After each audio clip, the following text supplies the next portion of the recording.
CNBC-TV18.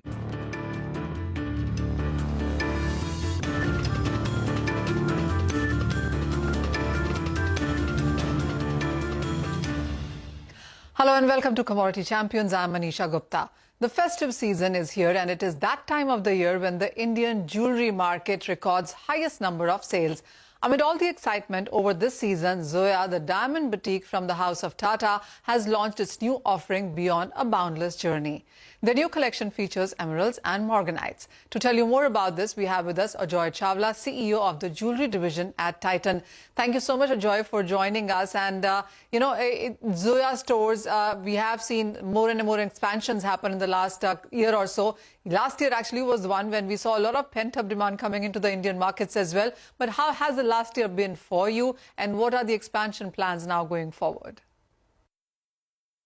Yeah, Zoya is actually on a roll. We've added, two different stores or three stores in the last couple of years.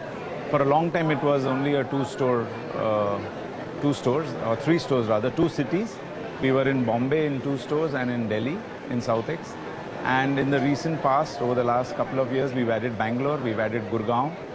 And we are in the process of adding two more stores as we speak.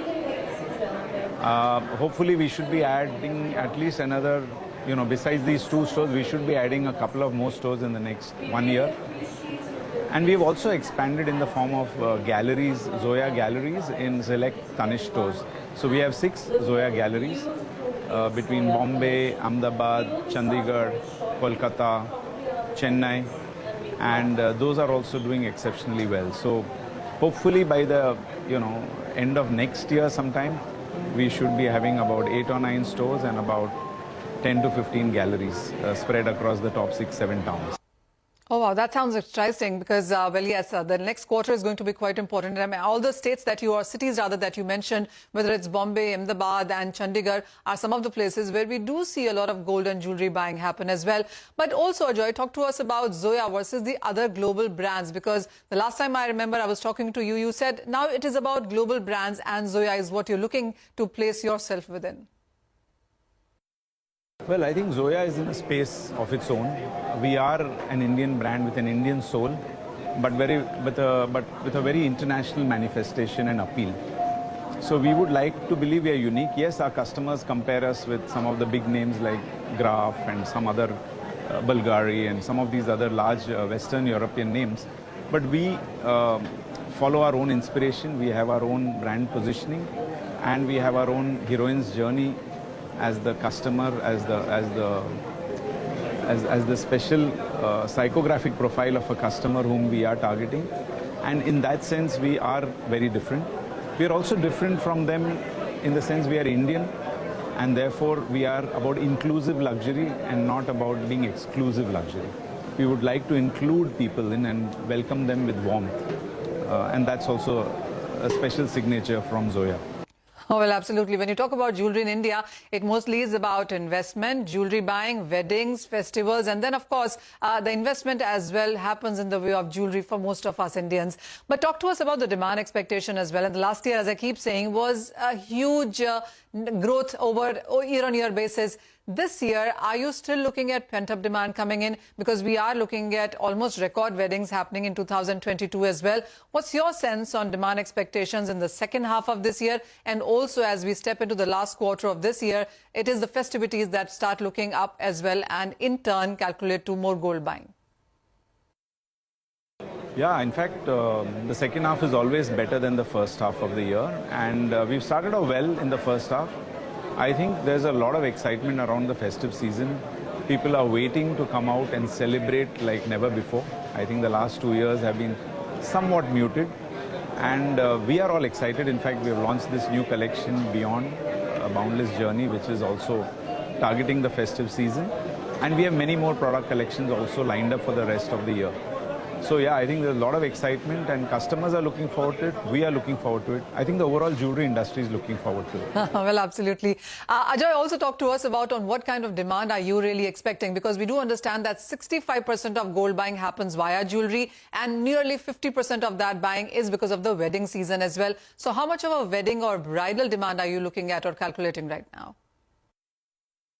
Well, I don't know about pent-up demand, but I know that weddings were deferred, and there are a lot of weddings lined up, especially in the second half of the year.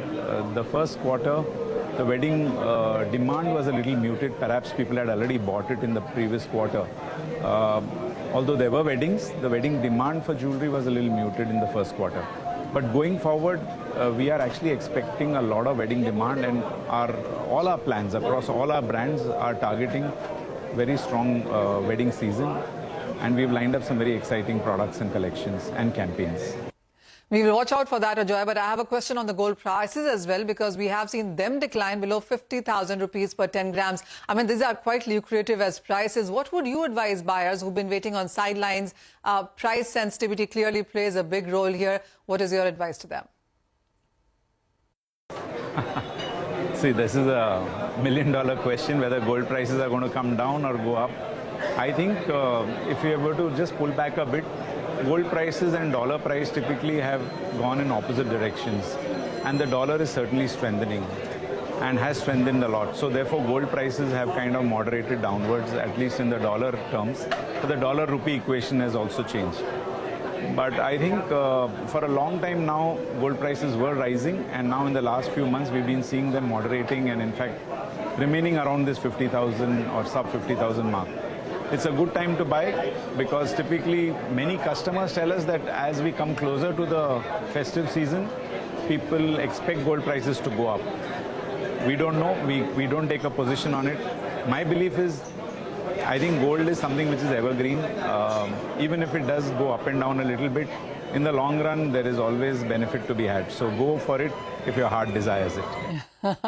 All right, well, absolutely. Actually, you know, when you look at the chart as well in this year itself, if you look at various asset classes, most of them actually have seen a decline. But within that decline as well, the gold decline has been lesser than what we've seen with various other currencies, even commodities or equities for that matter. The global markets clearly have been in a turmoil there. But that's about gold and jewelry buying in the Indian markets. But Zoya also roped in a celebrity designer, Gauri Khan, for the launch of their new collection. She's also here with us right now.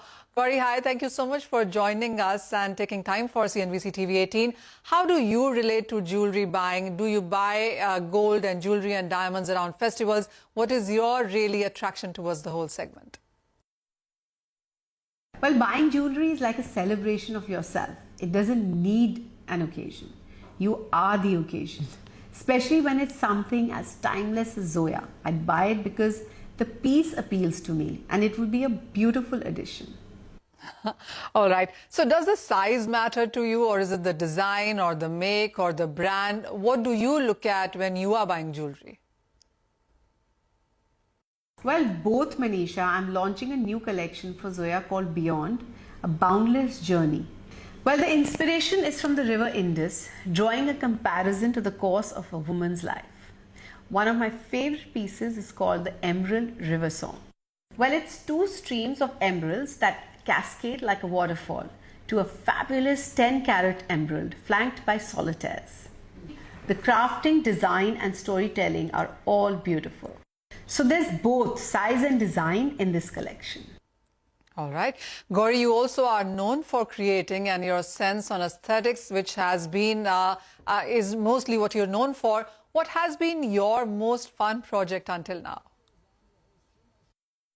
Well, currently my most fun project has been the new show I've shot for Radio Mirchi. It's about home makeovers, and I really enjoyed it because again it was just, we had to finish the project within a week's time, and that was what was the really fun part of it. All right. Well, yes, deadlines do work best for most of us. But you also are coming up with your own chat show now. What's the USP with that? Well, it's not really a chat show. I would say it's more design based, and it's all about interiors. It's about what I love. It's what I'm passionate about. And it was really something that I really enjoyed. And yeah, it was more like an interior design show. All right. So it's not just up to creating and designing. You already also are getting into, as you said, on radio and bringing on your own chat show as well. But what's your sense, you know, to women out there, to entrepreneurs? What would your advice be to women who are out there buying jewelry?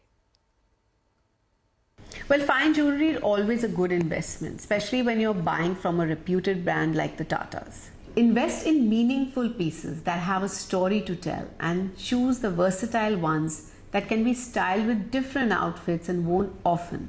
Not pieces that you will just wear once and then, put them away in your locker.